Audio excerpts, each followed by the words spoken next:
তাহলে আমাদের যদি বাংলাদেশে পাঠিয়ে দেয় বা অন্য দেশেও যদি পাঠিয়ে দেয়, তাহলে আমাদের ছেলে মেয়ে যা আছে এই সব একসাথে আত্মহত্যা করা ছাড়া কোনো পথ। সীমান্ত এলাকায় বাতিল একাধিক আধার কার্ড, রেশন সহ একাধিক পরিষেবা থেকে বঞ্চিত সাধারণ মানুষ।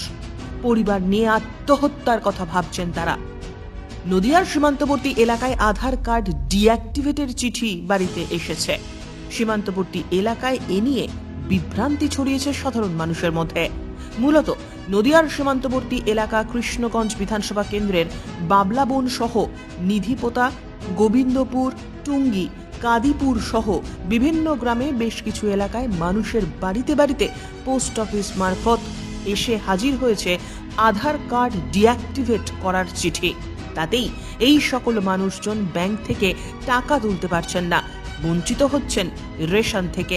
সীমান্তবর্তী এলাকার সাধারণ মানুষ বলছেন, ছেলে মেয়ে নিয়ে এবার আত্মহত্যা করা ছাড়া আর কোনো উপায় নেই। 14-15 বছর আগে বাংলাদেশ থেকে এসেছেন তারা ভারতে। সরকার আধার দিলই বা কেন, আবার ডিঅ্যাক্টিভেটই বা কেন করলো? এরকম দুশ্চিন্তায় বিভিন্ন জায়গায় সাধারণ মানুষ পড়েছে। এখনো পর্যন্ত বিকল্প পথ খুঁজে পাচ্ছেন না তারা। এইটা আসছে আজকে 10 দিন আছে। 10 দিন হলো।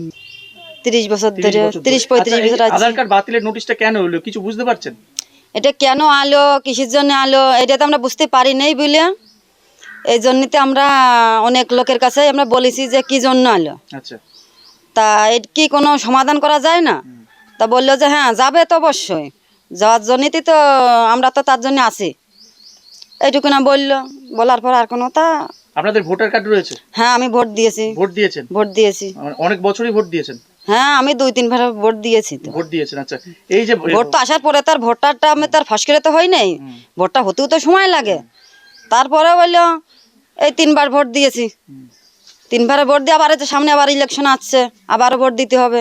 আচ্ছা, এই যে আধার কার্ড বাতিলের একটা নোটিশ, কতটা আতঙ্কে রয়েছেন, কতটা ভয়? ভয়তে তো আছি, মেয়ে সকলের এলো স্কুলে যাওয়ার অসুবিধে, এবার ওইটুকু তো ভয় পাতেই হয় যে ছেলে মেয়েরা স্কুল করবে, কলেজ করবে, এবারটা যদি কোনো সমস্যা যদি দাঁড়ায় তাহলে তো বাইরে ছেলে পেলে ঘোরাফেরা করলে তো মা বাবা তো অসুবিধে হবে। মানে কাগজ আমরা একটা সমাধান চাচ্ছি যে আমাকে তাড়াতাড়ি যেন আমাদের এটা সমাধান হয়ে যায়। আচ্ছা, আমরা যেন কোনো ঝামেলার ভিতর যাতে না পড়ি। আপনারা কি ভারতেই থাকতে চাইছেন? হ্যাঁ আমরা ভারতে তো থাকবো। ভারতে আমরা অত্যাচারের জেলায় মুসলমানদের অত্যাচার, পার্টিরা অত্যাচার করেছে, তাকে জেলায় আমরা চলে আইছি, না তো আমরা কি করতে আসবো বাংলাদেশের থেকে? নোটিশ এসছে আধার কার্ডের বাতিল হওয়ার? আচ্ছা, কি কারণে এলো কিছু জানতে পারছেন? এইটা তো আমি বলতে পারবো না কি করে না আইছে। এখন আমরা তো নাগরে এই দেশে আইছি, ওই দেশে তো অত্যাচারে এই দেশে আইছি, এই দেশে 7-8 বছর আইছি। আচ্ছা, আলে তারপরে আবার এই দেশে থেকে খেতে দেয়, আমি বাচ্চা কাচ্চা নিয়ে কি করে আমরা খাবো, সেটা তো দরকার। এখন আমাদের আত্মহত্যা ছাড়া আর কিছু নেই। ছেলে পেলের ধরো পড়াশুনো স্কুলে ভর্তি করেছি, এখন ধরো এই দেশে তো যদি খেতে দেয়, ওই দেশের থেকে আইছি, তাহলে এই দেশে থেকে খেতে দিলে আমি কি করে খাবো? ভারতবর্ষে আধার কার্ডটাই তো মূল নথি, সেটা যদি বাতিল হয়ে যায় সব জায়গা থেকেই তো আপনারা বঞ্চিত হবেন, কিছুই তো পাবেন না পরিষেবা। তাহলে কিভাবে সংসার চালাবেন? রেশনও তো পাবেন না। কিছুই পাবো না, ছেলে পেলে নিয়ে আমাদের মরণ ছাড়া আর কোনো পথ নেই। কি চাইছেন আপনারা? আমরা এখন ধরো এই দেশের নাগরিক করতে হবে আমাদের। নাগরিকত্ব চাইছেন?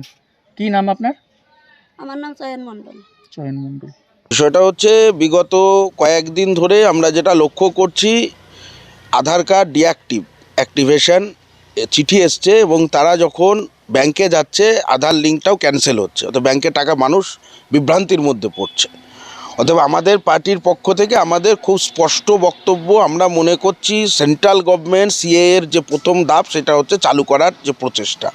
আমাদের একদম খুব পরিষ্কার বক্তব্য, পার্টির সর্বভারতীয় সাধারণ সম্পাদক বলেছেন 31শে ডিসেম্বর 2014 পর্যন্ত যারা এসছে, যদি আমরা জানি নাগরিকত্ব মানে তার যে কোনো একটা ডকুমেন্টস থাকলে সে ভারতবর্ষের নাগরিক, কিন্তু দেশের সরকার যদি মনে করে নতুন করে নাগরিকত্ব দিতে হবে তাহলে সবাইকে দিয়ে দিক, আমাদের কোনো আপত্তি নেই। কিন্তু এইটা নিয়ে মানুষকে বিভাজন করে তৃণমূল কংগ্রেস মহিলাদের ধর্ষণ করে অত্যাচার করে ভোটটাকে ধরে রাখতে চাইছে, আর বিজেপি হচ্ছে এনআরসি সিএএর নামে মানুষকে আতঙ্কিত করে নাগরিকত্ব পাইয়ে দেওয়ার লোভ দেখিয়ে ভোটটাকে ধরে রাখতে চাইছে, এর বাইরে কিছু না। এটাই হচ্ছে এই দুই দল, দুই রাজনীতির খেলা চলছে।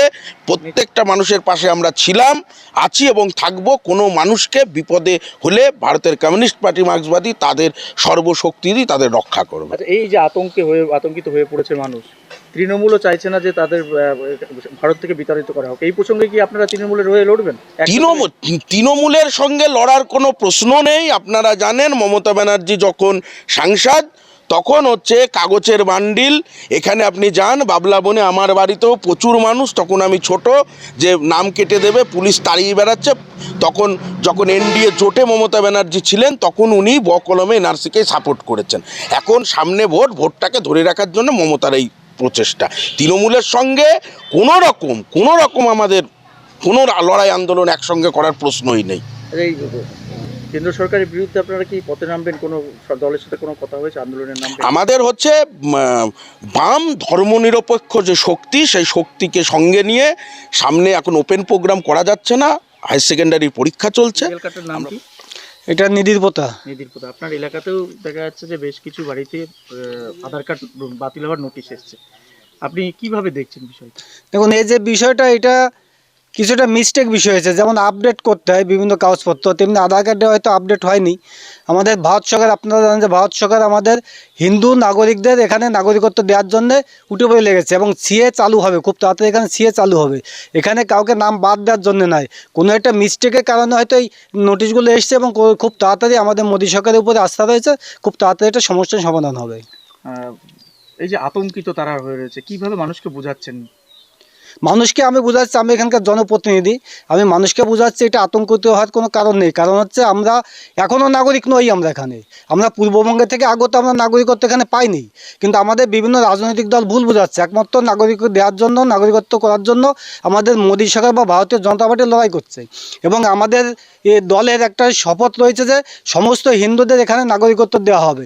এবং যেখানে অত্যাচারিত হয়ে এখানে আসছে, এটা বাঁচতে চাইছে, কাদের বাঁচতে চাইছে? এখানে যারা রোহিঙ্গারা এসছে বা অনুপ্রবেশ যারা ঘটেছে তাদের বাঁচতে যে হয়তো কিছু কিছু আমাদের ভিতরে চিঠি এসছে, কিন্তু এই চিঠিতে কোনো বিভ্রান্তি হওয়ার কোনো প্রয়োজন নেই। কারণ এখানে মোদী সরকার তাদের নাগরিকত্ব দেবে, আমাদের হিন্দুদের নাগরিকত্ব দেবে এবং আমাদের একটা স্থায়ী বাসস্থান তৈরি করবে এখানে। ব্যুরো রিপোর্ট, উত্তরের প্রহরী।